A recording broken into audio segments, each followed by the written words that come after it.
Good morning, Spiritual Life Center. Welcome to the SLC Sunday Experience. We are so glad you're here, and we are so glad to be here. Also, Yes, we are. So it's nice to be back, and we want you to know that your soul is welcome here, and we're going to sing about it. Are you ready? Here we go. I'm in the right place at the right time. I am just where I am meant to be. I'm in the right place at the right time. I am just where I am meant to be. In the right place, I'm in the right place at the right time. I am just where I am meant to be. I'm in the right place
I am getting the message loud and clear. My soul is welcome here. My soul is welcome here. Come on, put your hands together. My soul is welcome here. Online, put your hands together too. My soul is welcome here. Oh, oh. My soul is welcome. Is welcome. Is welcome. My soul is welcome here. My soul is welcome here. My soul is welcome. Is welcome. My soul is welcome.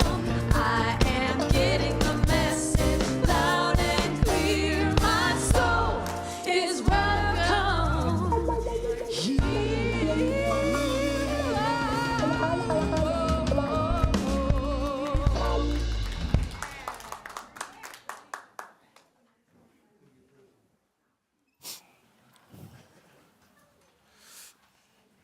Good morning, and welcome to the Spiritual Life Center Experience. Good morning, Reverend Deborah. Good to see you this morning. Good morning, Reverend James. It's good to see you as well.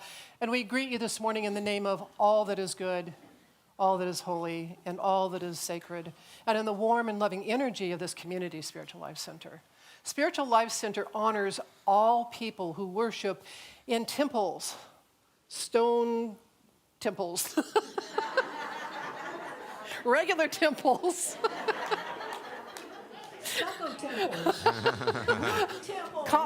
coffee temples, mosques, churches, and of course, the beautiful temples of nature, because we know that there is no space that God does not grace. If you're with us for the very first time today, whether online or on site, we especially want to welcome you because we know that you are not here by accident. Every one of us is here by divine appointment. And we're so thrilled to have music back, and we're thrilled to have all of you back.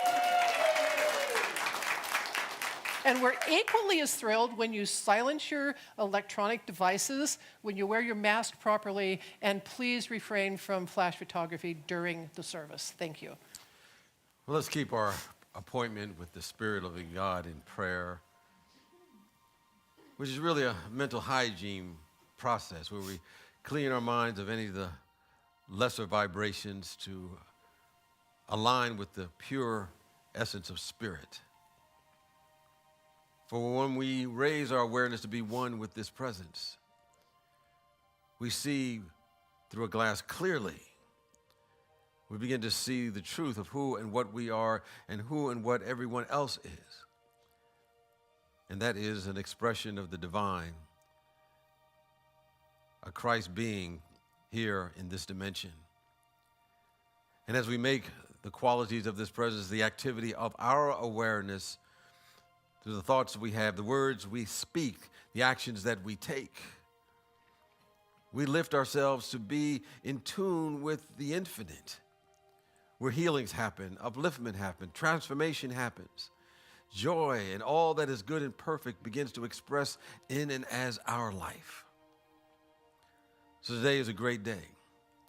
For this is the day that the great Lord has made, the law of life, the force, and we rejoice in it. And we rejoice so much that we see the truth that liberates and sets us free, that we indeed are apple in the eye of the Creator. So we do our part to live up to the truth of who we are and anchor a little bit more of heaven on earth. And so it is, and so we let it be. Amen.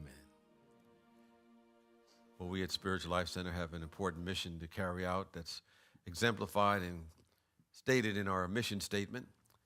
I invite you to join in as we affirm it together. To transform lives as we love, serve, and remember.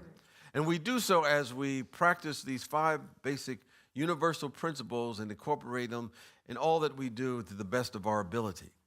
And they are as follows as we affirm them together. God is absolute good and everywhere present. People are inherently good. Thoughts create our experiences. Prayer and meditation are how we connect with God, and of course, must take action. Well, one of the actions that we've been taking and we can take is practice principles that embody the idea of the season for nonviolence, which takes place between the anniversaries of the passings of Dr. Martin Luther King and Mahatma Gandhi between January and April. And each week we have someone to come forth to do a reading on a principle to reinforce their teachings and to explain how they may have applied it in their own life. And today's reading is going to be done by Shirley Brown. She's going to come forward to share our reading today for the Season for Nonviolence and to share her perspective on it. So thank you, Shirley, for being here. Thank you.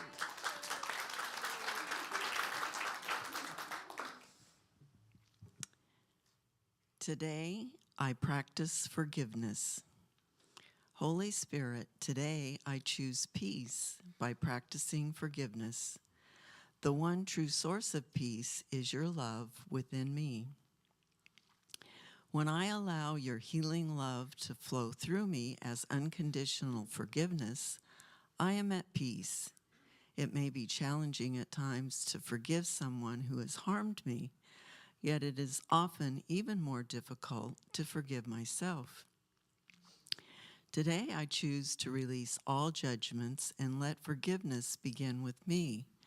Today, I forgive myself for every thought, word, or deed that may have harmed another. I remember that we are all your beloved children, and I allow your love to erase all judgments and expectations of perfection. We are all a divine work in progress. Thank you, God, for being my teacher in love as I practice forgiveness. When I first read this passage, one word jumped out at me. The word was perfection. It seemed curious to me that perfection would be mentioned in a message about forgiveness. Why perfection? After some thought, it occurred to me that perfection had tripped me up many times. When I expect perfection from myself or perfection from others, I find it difficult to forgive. But as you know, we are all human doing the best we can at any one time. We cannot expect perfection from ourselves or from others. Perfection is not possible. And if we were perfect all the time, and others were perfect all the time, would we learn the lessons that the universe offers us? I remember an unhealthy relationship I experienced many years ago. I was dating a Vietnam vet who was bipolar. I didn't even know what that was. The man could be very mean and say awful, hurtful things to me. After some negative interactions, I found myself upset by his hateful words. As a result, I signed up for a workshop on forgiveness to help me forgive. The workshop leader suggested we write down 10 things we learned from our experience with the person we wanted to forgive. I took up the challenge. I sat down with pen and paper. I didn't write down 10 things. I wrote down 22. It was truly an eye-opener, and it gave me a different way to see the situation. How did I want to think of this person who had hurt me? Did I want to wring my hands and say, wasn't he awful? Or did I want to say, look what I learned? My goal is to look at what I gained, and when I do that, and when I realize they are human and I am human, I can open myself up to forgiveness. Today, I practice forgiveness. Thank you, Shirley. Thank you so much for that. Well, today, this month, February, we want any February birthdays to stand so we can acknowledge you. That includes me, unfortunately.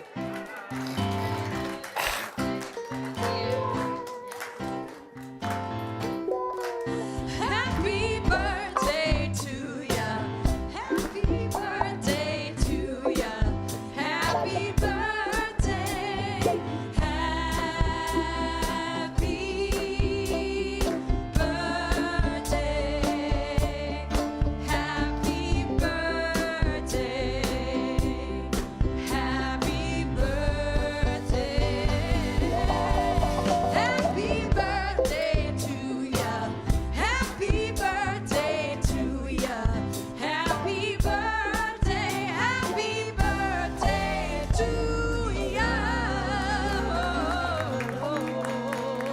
Happy birthday. And may we all have many more. Yes, that's the good thing to do, right? Is Yes. keep having them, right? Oh yes, and thank you, Shirley, for the beautiful flowers. Shirley Brown does our flowers for the first Sunday of every month. And you know, here at the Spiritual Life Center, we consider ourselves a spiritual cooperative, and that means sometimes we have to have a business meeting, and we want all of you to attend. It's going to be start at 1 o'clock today and go till 2:30. And we're gathering here on site and on Zoom, so if you are online, you can still participate in this. They're going to explain the Board of Trustees nominating committee, and that includes that you will elect 2 governing members to be on that nominating committee for new Board of Trustees that will be elected, in May? Yes. Right, okay. And then they're also going to share our year-end financial status and get you up on all that's going on. And finally, they're going to explain the membership renewal commitments for continuing members and share opportunities for those who want to become members. Questions are welcome, encouraged, and so we'll see all of you at 1 o'clock. Yes. In here. Or on Zoom. Or on Zoom. Yes. We give you options in this world. One of the things that I, have missed in a while is having the opportunity to travel outside the United States, because it gives me a different perspective on the world and how to see things, to get away. And a couple of years ago, we had a trip to Cuba that was facilitated by Paul Bidwell, who's a member of our community. And we're going to do another trip, and that's going to take place June the 19th through the 16th. And Pat Honor and I are going to lead this, and we're calling it Support the Cuban People Adventure. And it's really going to be an artistic kind of experience. We're going to look at Cuban art and culture and music and history. And our program will be based in Havana, but we're also going to explore Cienfuegos, Mantazanas, Trinidad, to get a complete feel of the island and the people who are magnificent to connect with. So Pat and I next week are going to have a kind of get to know more about this adventure next Sunday between services at 10:15. And Pat is there in the audience if you want to raise your hand. She's an artist extraordinaire herself, and we'll give you some explanation about what we can expect from it, and we anticipate it's going to be a wonderful experience if you'd like to join in on us with that. It just sounds like such an exciting trip. So we all know how music blesses and uplifts our spiritual community, and you notice the difference in energy today, in fact, because we have our musicians live again. This is why we are proud to partner with Musical Partners in Healthcare. It's an organization that brings music into medical and hospice settings. Ann Roach and Sally Sion are certified music MPIH practitioners, and Lurie is in the process of becoming certified. We're proud to present Notes and Jokes.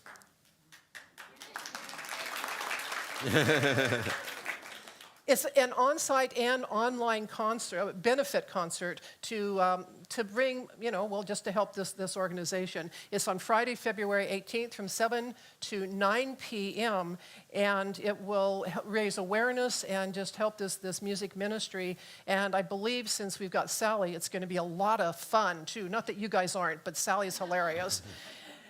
So it'll be Anne, Sally, Lurie, and some other MPIH PH practitioners. And we actually have a little video that explains a little bit more about what they do.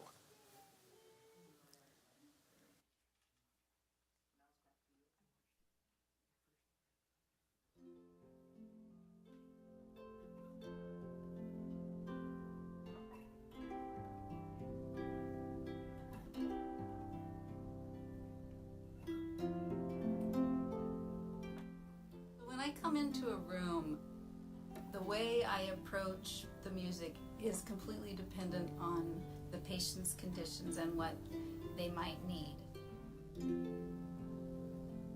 I may play familiar pieces for someone who's confused, that gives them some comfort and familiarity. I may help someone breathe deeper who's having trouble with shallow breathing.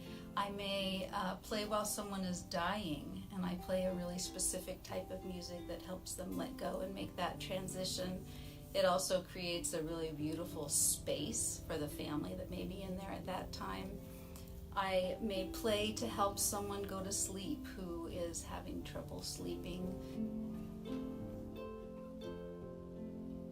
It is one of the biggest privileges I can think of. Someone lets you into their room at a very vulnerable time for them, and with the music we make a very close connection, and I can watch them and they watch me.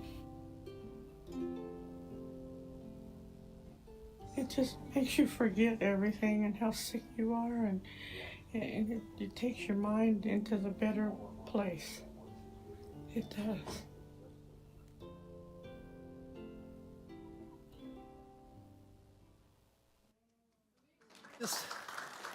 We experienced just a little bit of this on a Wednesday night a few years ago, and I can tell you, you want to be here in person, so get your ticket online, or you can, I believe you can buy it at the hub at Well, but you can get it online, and I believe you were like one of the first people to buy a ticket. Yeah, because Sally said if you didn't go, you were going to really be sad. So I don't want to be sad. So I got my ticket, yes. We're done? You done? I'm done. Okay. Well, you know, one of the things we do at Spiritual Life Center is support other organizations, the mission compatible, who are making a difference in our community. We pick what we call a community partner once a month, and we make a contribution from our offerings to them to do their work. And today we have a wonderful community partner that we're going to introduce to you. Actually, it's going to be introduced by Caitlin Rowe, who's part of our staff and been part of YOU when she was part of that. And she's going to share her introduction to our community partner for the month of February. So welcome, Caitlin.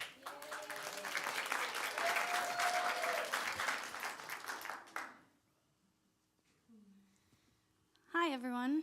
I'm here to introduce the pantry that I nominated, North Highlands Christian Food Ministry. I started volunteering with them sometime early COVID, and it's just been one of the best experiences of my life, I would have to say. These are some of the most hardworking and loyal and loving people, along with you guys, of course. And I feel like family there, and they feel like family to me now. And I'm so grateful to be able to be a part of this organization. And I would like to introduce Nguyen.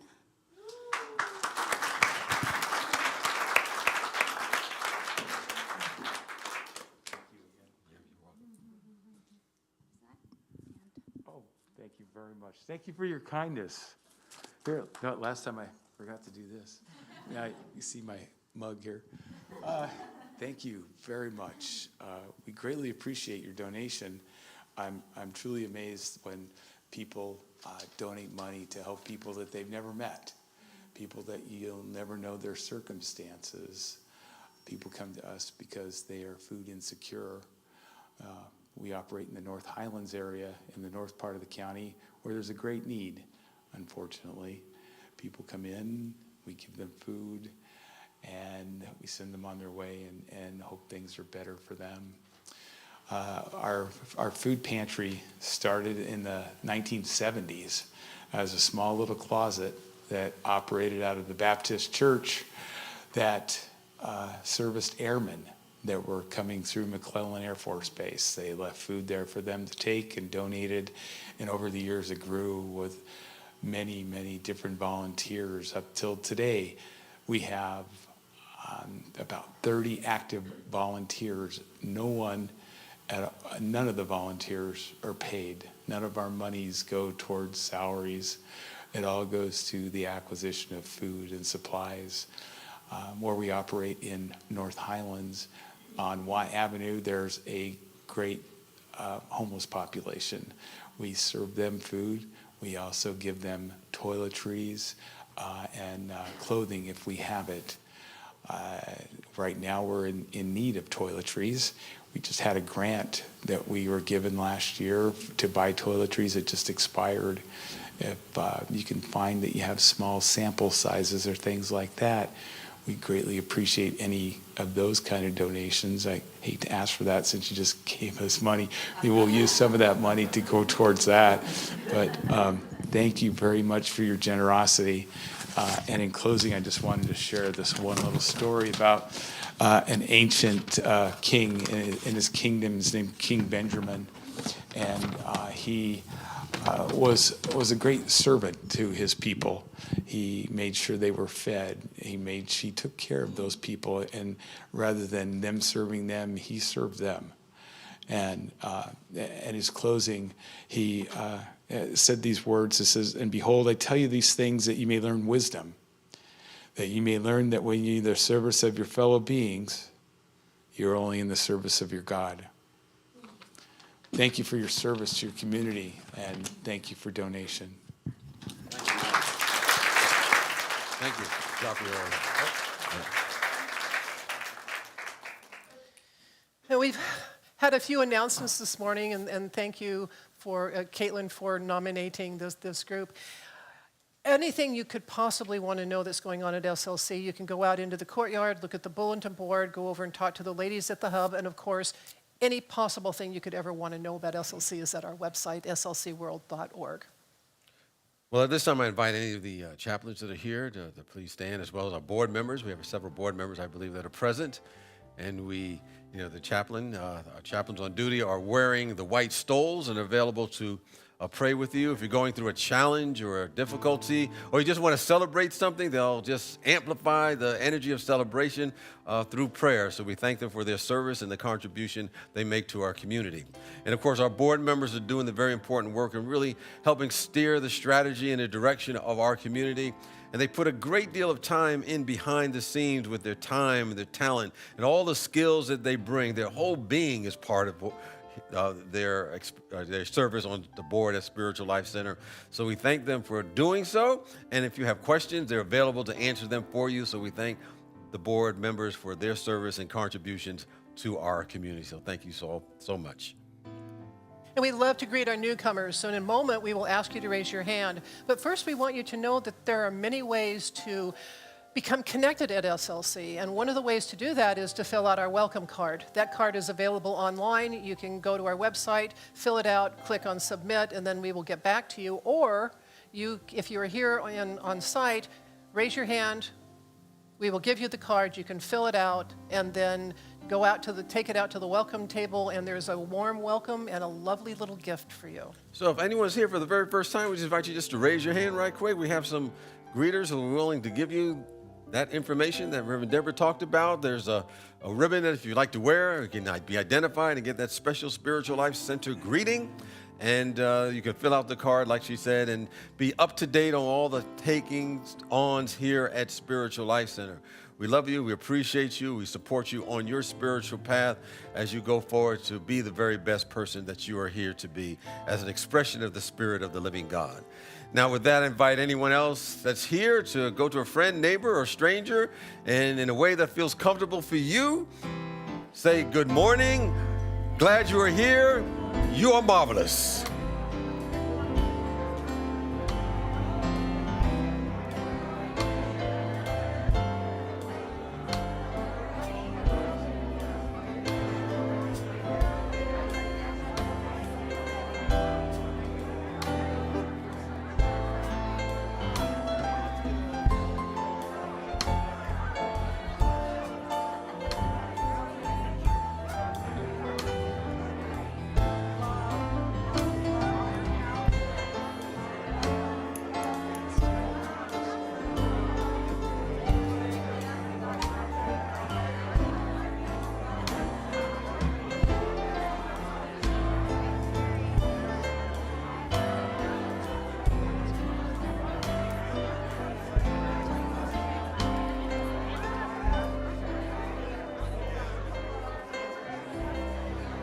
And we invite you to stay standing and join us in singing our group song, written by Kathy Zamata. Love is the face of God. This is a call and response, so it should be fun. Yes, I agree. Are you ready? I'm gonna go ahead and start. Love is face of God. Please join me. Love is the face of God. Now here's where you sing.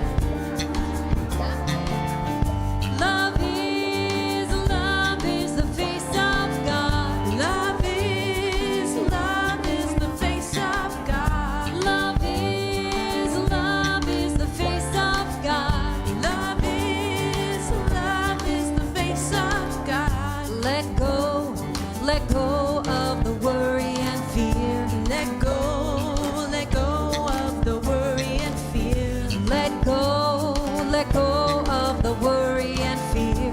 Let go of the worry and fear. Let go of the past and be here. Let go of the past and be here. Let go of the past and be here. Let go of the past and be here. I am opening up to love. I am opening up to love. I can't hear you. Come on. Opening up to love. I am opening up to love. I am giving myself to love. I am giving myself to love. I am giving myself to love. I am giving myself to love. Love is the face of God. Love is the face of God. Love is the face of God. Love is the face of God. Love is the face of God. Love is the face of God. Love is the face of God. Love is the face of God. There is one purpose, and that purpose is to live your life on love, for love.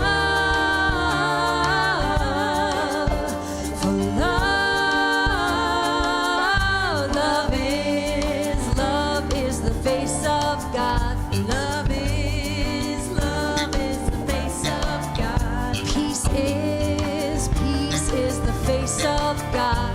Peace is the face of God. Joy is the face of God. Joy is the face of God. You are the face of God. You are the face of God.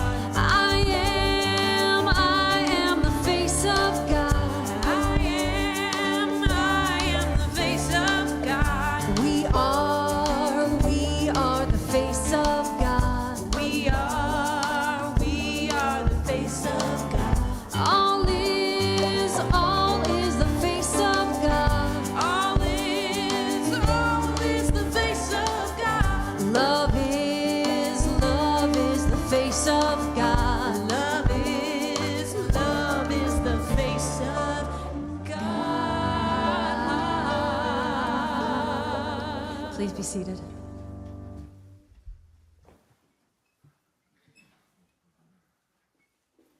I invite you now to please speak together our vision statement. Spiritual Life Center is a loving, vibrant family that welcomes home all people and accepts everyone, no exceptions, weaving ancient spiritual traditions with emerging wisdom. We cultivate a spiritual deepening with the divine, each other, and our planet.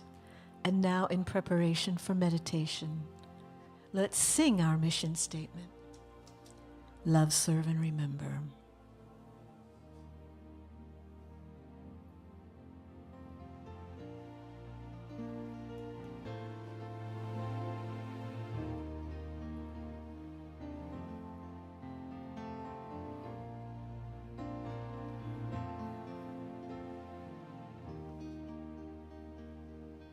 Please join us in singing.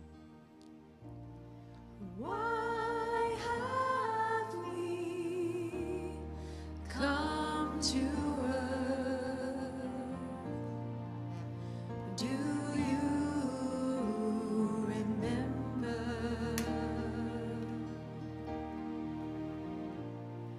Why have we taken birth? Why have we come to love, serve and remember, to love, serve and remember? Why have we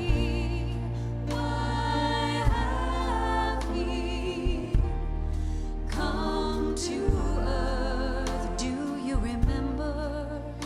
Do you remember? Why have we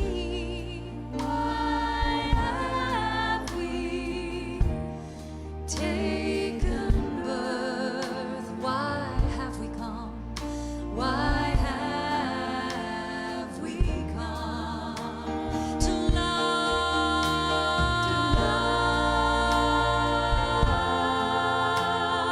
serve and remember, to love, serve and remember, to love, serve and remember, to love,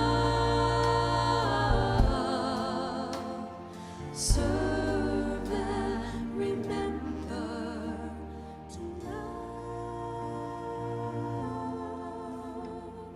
serve and remember.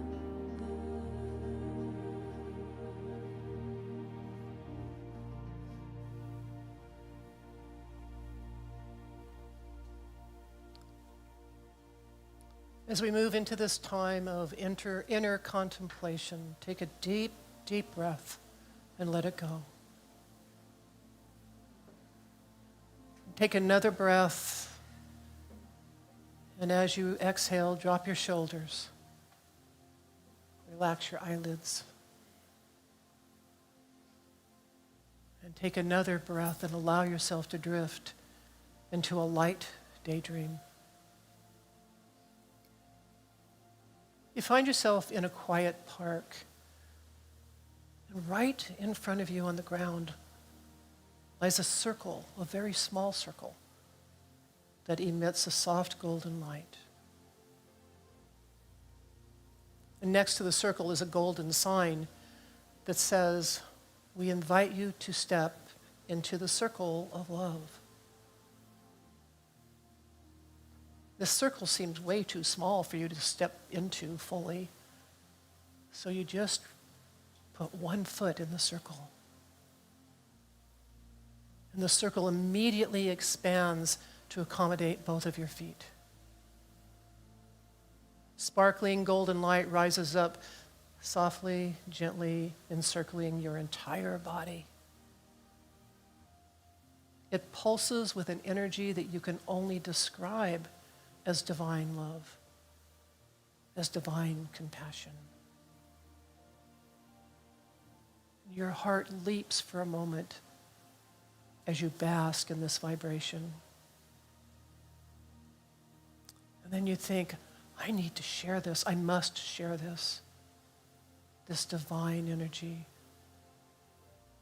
And so you invite one or two people or animals that you are closest to step into the circle. And immediately the circle expands to include them. And you notice that as they enter, they bring their own circle of light with them. And the light becomes an even deeper gold as your combined circles of love and compassion pulse in and around you.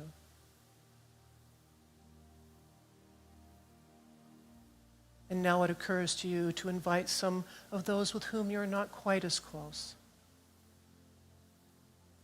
And as they enter, each one brings their own circle with them. And the light becomes an even deeper gold as your combined circles of love and compassion pulse within you.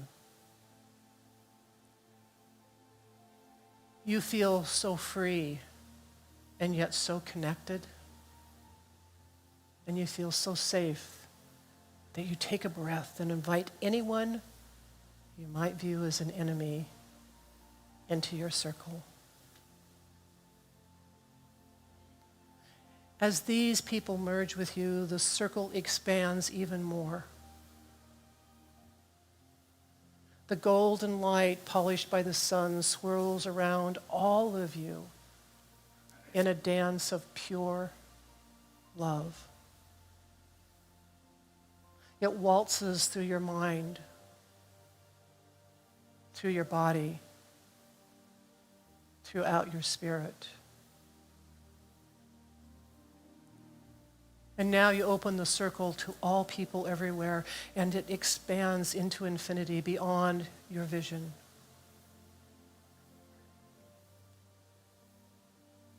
In this moment, when all sense of division is dissolved,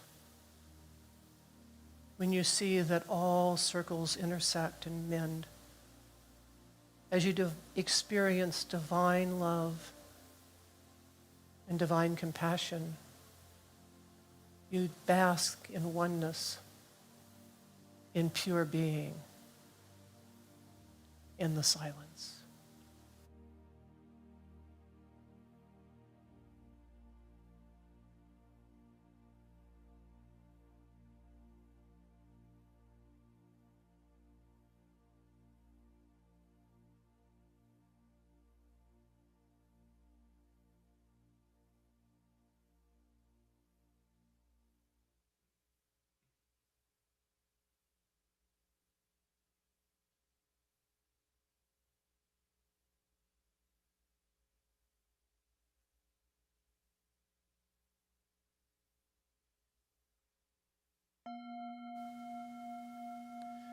The golden light of divine love and divine compassion melts into your body, and yet you know it is always within, an everlasting part of you.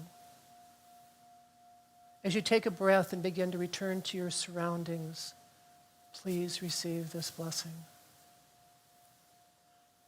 Oh, my beloved, everyone, everything is connected. Your circle of light intersects with other circles again and again. When you recognize this, your sense of divine love will flower, and your capacity for compassion will know no bounds. You came here to know love, to become love. Love is all there is. Remember this. Always.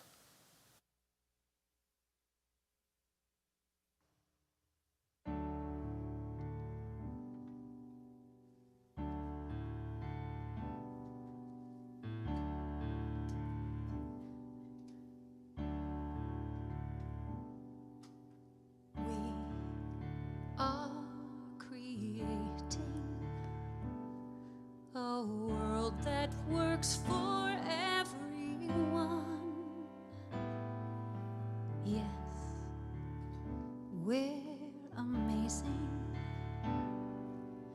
and we've just begun to feel the power and freedom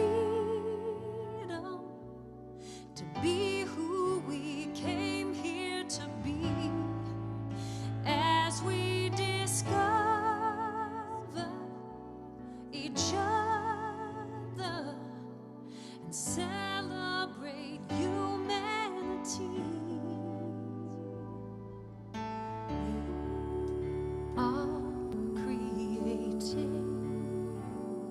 a world that works for everyone.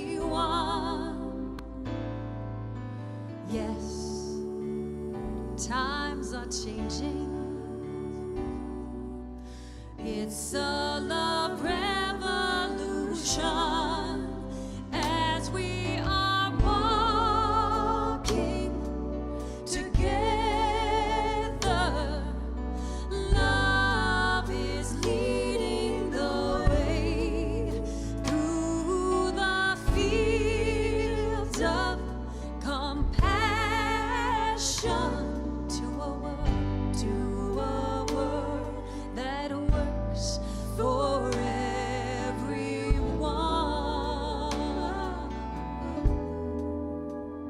To a world that works for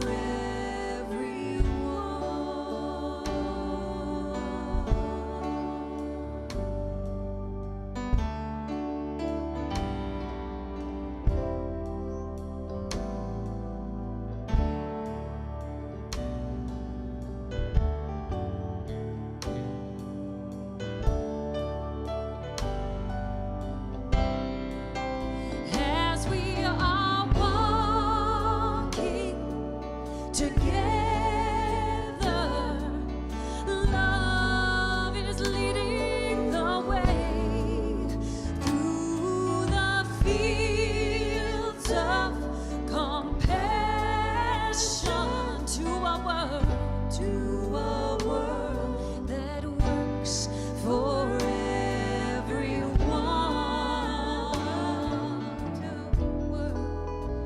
To a world that works for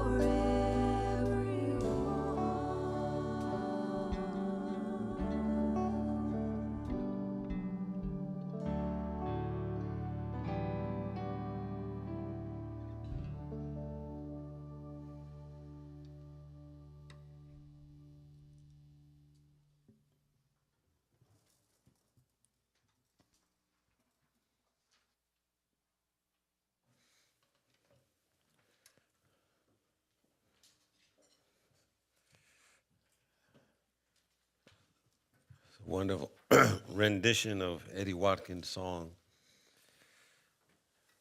It's a great song. And there's a powerful line that we just heard that says, as we are walking together, love is leading the way. Through the field of compassion to a world that works for everyone. You know, it's a perfect segue into our theme of the month, which is a radical choice, love, a radical choice. And I think it's particularly true when we consider the fact that we're honoring the legacies and the life and the teachings of Mahatma Gandhi and Martin Luther King Jr. during this season for nonviolence. Because these iconic leaders made a radical choice for love. And I believe that they embodied in so many ways the love ethic. And they did so to such a degree that they were considered rebels against the prevailing thoughts of our day, of that day. And of course, we know that love is not just a feeling or an emotion, it's a force. It's an energy. You know, Charles Phillips, the co-founder of Unity, who was considered a modern mystic, said something to the effect that love is the pure essence that holds everything together. And that it's the great harmonizing principle that is known to humankind. It really binds us all together. It doesn't have any agenda. It simply is.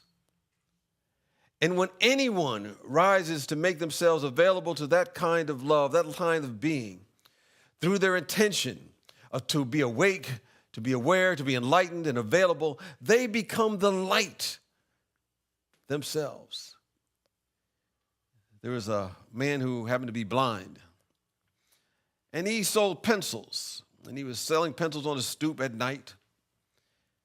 But he would always light a lantern, even though he couldn't see. And One day there was a person who came to him and asked, well, why do you light the lantern? And he said, I light the lantern so that I would not cause others to stumble over me. And so that man who was blind was really demonstrating one of the offsprings of love, and that is compassion. And when we radiate compassion, we practice the essence of the golden rule. The golden rule which asks us to look into our own hearts and discover what gives us pain, and then refuse under any circumstances to inflict that pain on anyone else. Today we're talking about widening the field of compassion so that we can create that world that works for everyone.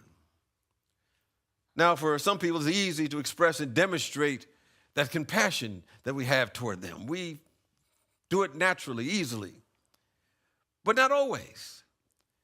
You remember I was watching a news program on public television many years ago, and I think it was right after the Iraq War, or it had started, and they were paying tribute to a number of soldiers who had died in that war. And they were showing their pictures and showing their names. And of course, there was a tremendous amount of compassion that individuals had for them. And I was thinking the same thing. You know, they could have been someone that I knew, so maybe a family member that they looked like. And there was a sense of compassion there. And I'm sure that most of the people who were watching that program that it was aimed for understandably had the same kind of compassion. But there was always a deeper question I had to ask later as I thought about that. And we may ask ourselves, do we have that same feeling when we hear about other atrocities? Other atrocities that take place around the world, people who die from senseless acts from others. Do we have that same compassion to those who may inflict that pain on another? Do we feel the same way?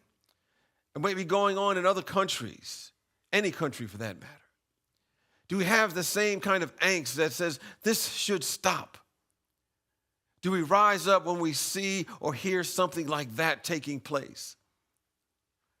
I think the question is important if we really want to build the structure for that peace and for that compassion on the planet and widen that circle of compassion that we're talking about. We have to be those instruments of the Spirit of God that we are encoded to be.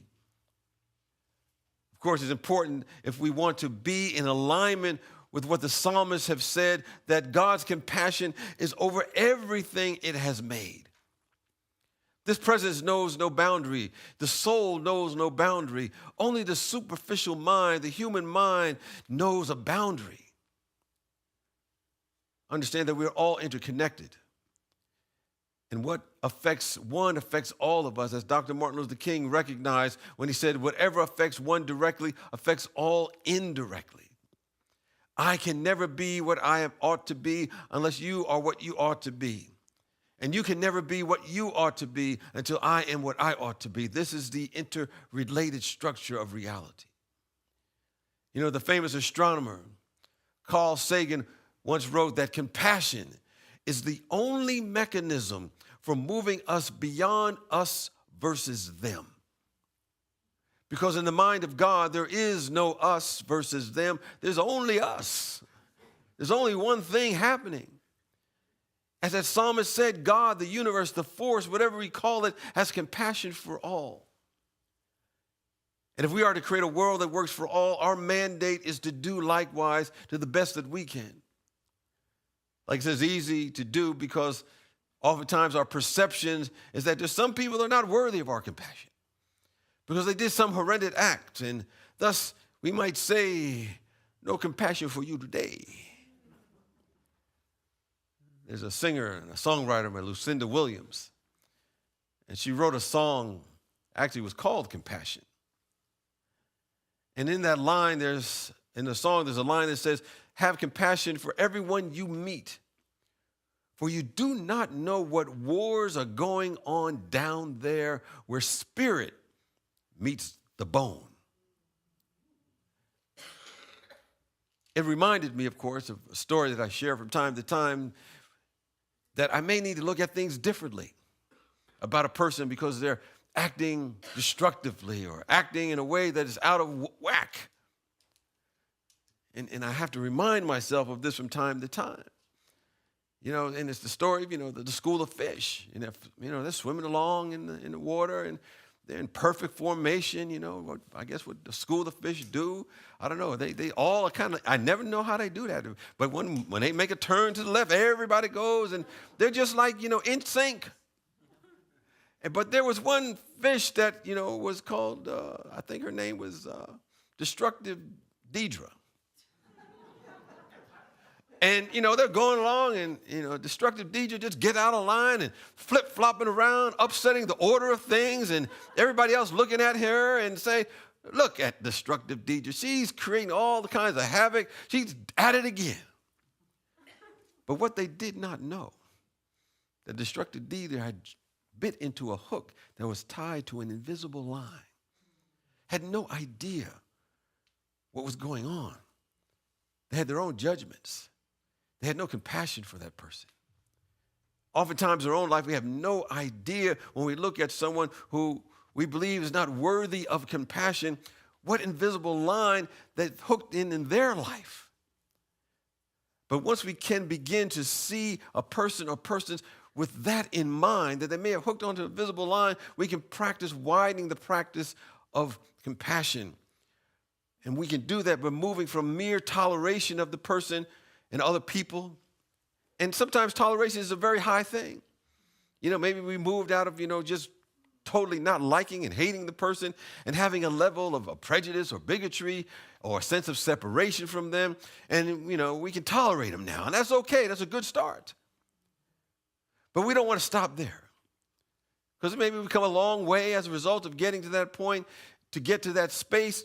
But we can go to the next level. And that means to move our energy from toleration to which we say, hey, I can tolerate them for a little while. Maybe 3, 4 minutes, 5 minutes is probably the max, because it gets to that moment, I'm ready to get out of the room. And we can expand our heart to the point we move to a level of acceptance, understanding that maybe they're going through something I don't understand. That's more than toleration. It's the heart opening and wrapping our spiritual essence around another person and accepting them. Not tolerating or accepting their behavior, but accepting them, the essence. But then we can move to a level of respecting and amplify our awareness there, because there's something that we may not see that is worthy of that. And if you want to take it really to the next level, we go to a level of appreciation. And when we appreciate, we expand the world family, the family, and lay the ground for lasting compassion on the planet and begin to create that world that works for everyone. Years ago, I went as a delegate to the Parliament of World Religions, and many may have gone there recently. And this time it was held in Barcelona, Spain. And they had a conference just before the main event taking place. And at that pre-conference, there were some women from Israel and Palestine. And the representatives from the two groups began to explain that they decided to come together. They decided to break down the barriers that separated them. And they did this as the leaders from their own countries at that time continued to escalate the conflict, the tension that resulted in many deaths of the women's children. And the women explained how they mourned together, shared with each other, how they broke bread together, how they shared their common pain of losing a family member to the conflicts over the many, many years that they had been taking place in that region of the world. But the women said they had a common vision. And that common vision was to never lose a loved one again, to find ways to peacefully bridge themselves between the two countries. And as we were listening to the story of how they overcame the sense of separation, it was emotionally moving for all those who were in the room. Those particular women moved beyond the beliefs they had been taught about another, so they can work for that good for both communities, for both countries. And they rose above their seeming differences in religion. They rose above their seeming differences in nationality. And they open themselves to fresh insights, to fresh revelation based upon their mutual compassion for each other's pain. Compassion can break down all kinds of boundaries if we employ it. Believe it or not, political, dogmatic, ideological, or religious. Because of our interdependence, compassion is the key to fulfilling our humanity of our oneness. There was a wonderful experiment that took place a number of years ago that was called the David's experiment. David conducted it, thus the name David experiment. And then he took a group of school children. They were the same age and they were divided into 2 different classrooms. And they were basically taught the same curriculum, except in one classroom they were taught to be competitive, us against them, and aggressive, to go get for what they wanted. And that was their mode of being that they were taught in that group. And then there was another group that were taught cooperation, unity, building a sense of connectedness. And that was the way they were taught to be successful in life. And they observed the 2 groups over a period of time. And they evolved differently. One that was taught a sense of competitiveness and aggressiveness, and us versus them, more fights broke out, more disharmony broke out. And those were taught from a compassionate community building stance. It was much more a harmonious space that they existed in. But the topper of the experiment occurred when they brought both of the groups together. And they gave everyone in the group, their favorite candy bar. And they probably shouldn't have given them an apple or banana or something like that. Maybe a carrot, they probably would have eaten those. So they gave them a candy bar of their choice. And they put on a movie that all of them would like. And they were sitting there, getting ready to unwrap their candy bar, getting ready to eat their candy bar. Film came on, they were watching it, and then all of a sudden, out of the blue, the teacher just came out and snatched away all the candy bars, unplugged the movie screen, and sent everybody back to their respective rooms. Then they filmed what happened. In the room where they taught the kids to be competitive and, against one another. They started fighting among each other. They started blaming each other for what had happened. They were saying, well, it was your fault that the teacher came in and took our candy bars, and that's why the teacher took it away because you've been acting a certain way, and they began to go after each other. But in the other room, where there was a sense of cooperation, that cooperation began to amplify. It became more compassionate. It became more compassionate than they had previously shown during the times when everything was even okay. They began to take care of one another. They began to feel each other's pain, and they began to nurture one another. It was the same circumstance, same situation. They probably mostly had all the same candy bars, but they reacted totally differently. Those conditioned for separation flew into that sense of separation, and it just amplified the chaotic energy field. And those who were taught from a consciousness of community and cooperation and compassion, that's what increased for them. That was the energy field that they were in. There's no doubt that when we are in the presence of compassionate people who really understand this, it enhances everybody. It's probably why there's an immense public respect and veneration for people like Mahatma Gandhi or Martin Luther King or Nelson Mandela or the Dalai Lama. I believe on some level, people and all of us are hungry for more compassionate, principled ways of leading.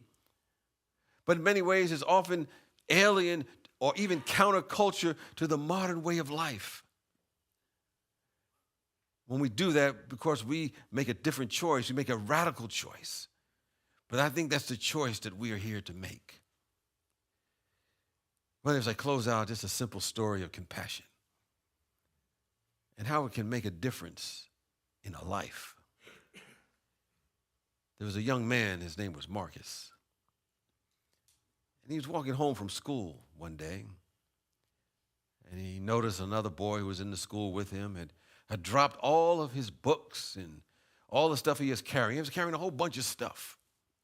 You know, he had sweaters and, gear from sweatpants from track, and he had his baseball bat, his glove, he was carrying his cell phone, and he dropped it all when he fell. And Marcus knelt down, and he helped the boy pick up all the scattered articles. And since they were going in the same direction on the way from home, from school, he helped him carry his stuff. And as they walked, he found out, the other boy's name was Michael, and Michael loved video games like he did. He loved sports like he did. He loved history, but, Michael also had problems with other subjects he wasn't very good at, and he was getting bullied by other students in the school. But they went by Mike's house, and, his parents invited, Marcus in to come in and hang out with Mike for a while, and they drank some sodas, watched some videos, played some games. And time passed by, and they laughed, and they shared some small talk with each other. And then Marcus just went home and did his thing. But they continued to see each other from time to time around the school. And they had lunch together once in a while. And then they graduated from junior high, and they ended up in the same high school together. And they connected every once in a while over the years. And finally, the long-awaited senior year had come, and a few weeks before graduation, Michael approached Marcus, who had helped him, and asked him if he could talk with him. And Michael reminded Marcus of the day so many years ago when they were in junior high, when they first met. And Mike asked him, did he ever wonder why he was carrying so many things home that day? His arms were just full of stuff. And he told Marcus that, I cleaned out my locker that day because I didn't want to leave a mess for anyone else to find. And I had stocked up on some of my mother's sleeping pills, and I was going to go home that day, and I was going to end my life. And he told Marcus that he realized he didn't want to die after spending time together with Michael. Because he said, I would have missed that time with you and maybe so many other people, the good times that were about to follow. And he said, what I'm trying to say, he said to Marcus, you did a lot more than just pick up those books and all my stuff that I dropped when I fell that day. You saved my life. Compassion is a character trait that's present in everyone. But it's also a trait that sometimes gets forgotten in all the us versus them in our world. It's something that's innate in us. It can be learned. It can be enhanced. It is something that we can develop with practice. It involves two things: our intention to practice it, and then to take that practice into some kind of action to express it more. The intention is simply opening up our hearts to others. And the action is what we do about it. We never know how we react or respond will affect those that we come into contact with. I don't know what all behind. There was a young woman in New York who was an actress. I think she was a beauty queen and had everything going for her. She was a lawyer, had all the good stuff, and she killed herself in New York. And I wonder what would he have done if someone had picked up on some things to express some compassion, to feel her pain, what the outcome might have been. That act that Marcus engaged in, that act of compassion, saved a life. And we might do the same without knowing it. And as we do, we widen the circle of compassion. And we create the possibility of creating that world that works for everyone. As was sung earlier, just before I began to talk. We are the opportunity to create that. We have the power, and we can do it. Peace and blessings to you.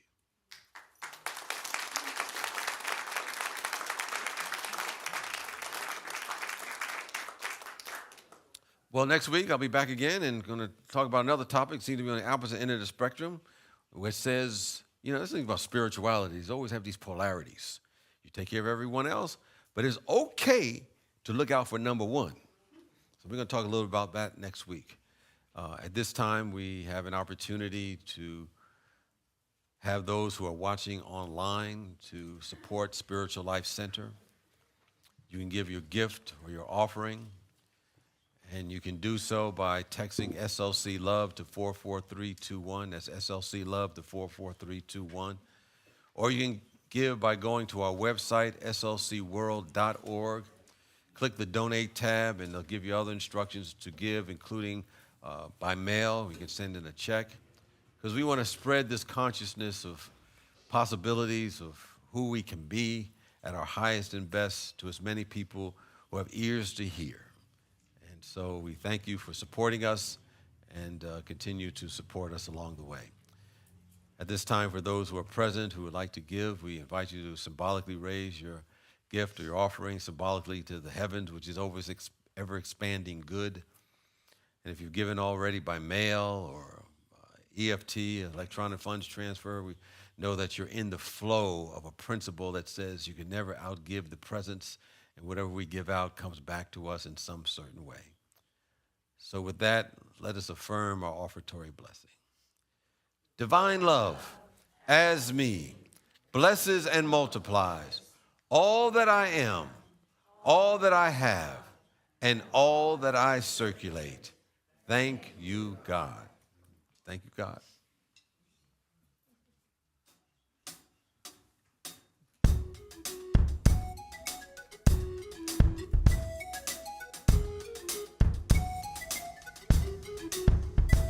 I see them standing in the sun, at the border, on the line, holding their heads up, holding on to life, following orders taken one by one, both sides, waiting on the change to come. I hear the children learn to sing a prayerful song. They sing about the side their family's always standing on. Watching the perfect minds learn to fear and detach is like watching the Gulf of Mexico turn to black.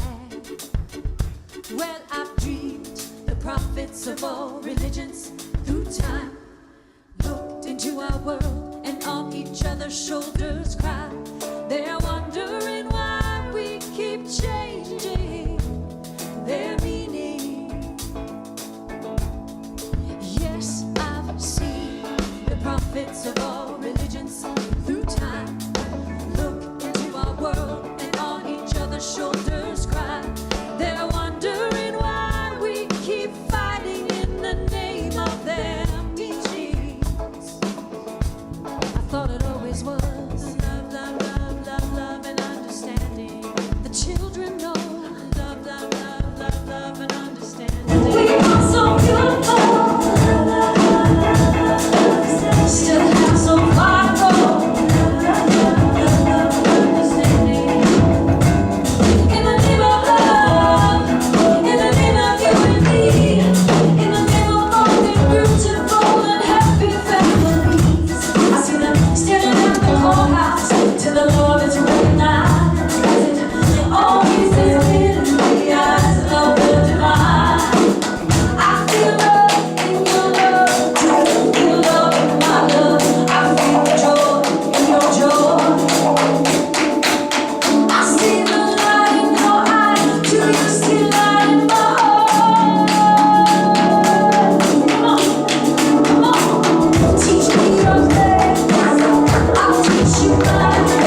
understanding. Love and understanding.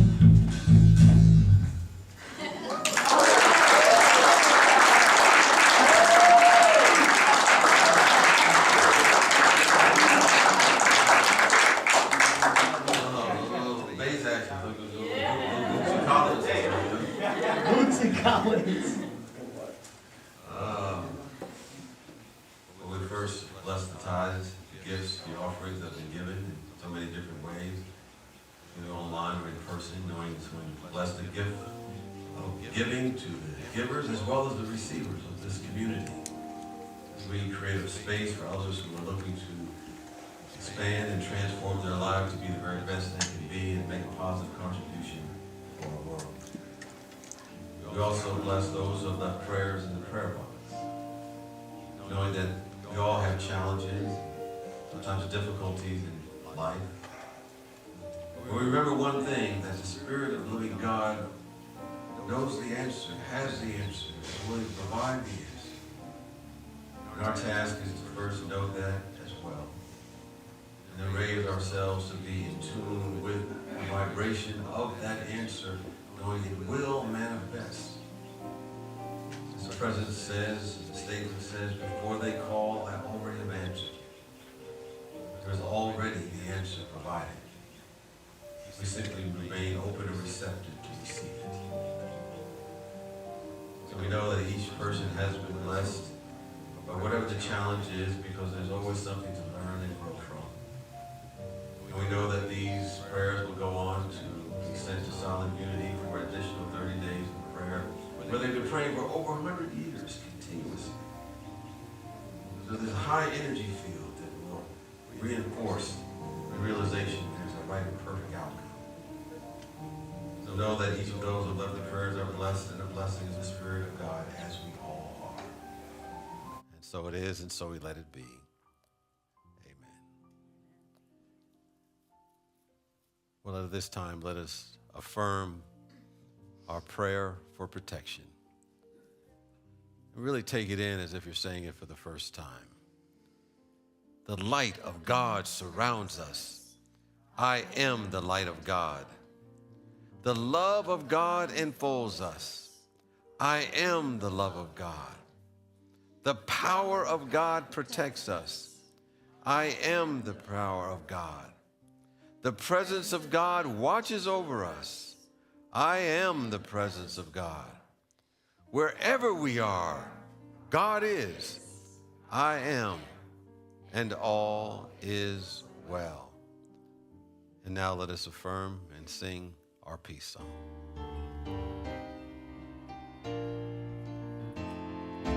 Let there be peace on earth, and let it begin with me. Let there be peace on earth, the peace that was meant to be, with God as creator. Family, home are we, family all are we. Let us walk with each other in perfect harmony. Let peace begin with me. Let this be the moment. Let this be the moment. With every step I take, let this be my joyous vow. To take each moment and live each moment in peace eternally. Let there be peace on earth, and let it begin with me. Let it begin with